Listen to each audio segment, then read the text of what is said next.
Comment sortir durablement des conflits? Bonjour. Récemment, un client a fait appel à nous car il avait des conflits au sein de ses équipes. Des conflits qui s'installaient, qui grandissaient, qui se cristallisaient. Malgré ses efforts, il ne s'en sortait pas. La première action qu'il a pu mener, c'était d'échanger avec les protagonistes du conflit. Il a discuté, essayé de comprendre, essayé de raisonner les personnes. Mais cela n'a rien changé. Il s'est retrouvé dans une triangulaire. Et ça a même accentué certains aspects du conflit. La seconde action qu'il a menée, c'était plutôt la manière forte. Après l'écoute, il a voulu taper du poing pour essayer de remettre les choses en ordre. Cela n'a rien arrangé. La troisième action qu'il a pu mener est de se faire conseiller par un avocat spécialiste de la médiation. Les actions menées avec cet avocat ont pu réduire le conflit. Mais il n'a pas disparu pour autant. Quelles sont les conséquences du conflit? Le conflit dégrade le travail à plusieurs niveaux dans l'entreprise. Des études ont montré que mécaniquement, l'effet du conflit par les personnes concernées réduisait leur travail, leur production. La charge émotionnelle est tellement forte qu'ils n'arrivent plus à se concentrer.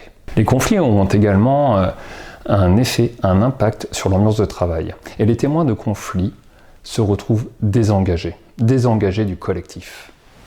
Au sein de cette équipe de direction, les conflits impactent la dynamique collective. Le travail collaboratif, la co-construction, les stratégies communes se retrouvent freinés. Par voie de conséquence, des erreurs se mettent en place. Le signal d'alerte pour ce chef d'entreprise a été qu'un des membres de l'équipe de direction, par le stress, par la fatigue, s'est mis en arrêt maladie. Combien tout ça a-t-il coûté à l'entreprise? En l'espace de 4 mois, la dégradation s'est amplifiée. Pourquoi les différentes actions n'ont-elles pas abouti? Les tensions, les conflits représentent la face visible de causes plus profondes. Premier aspect, le cadre de fonctionnement n'était pas précis. Lorsqu'un cadre n'est pas précis, certaines personnes peuvent dépasser le cadre. Et le recadrage n'est pas possible, puisque le cadre n'est pas précis. C'est le principe de « je ne sais pas ce que je ne sais pas ». Second aspect, le management relationnel a été négligé, a été oublié. N'existant pas, quand la relation se coupe, il est difficile de rapprocher les différentes parties. Alors quand il y a des conflits, les traiter en surface ne se met pas dans une dynamique pérenne.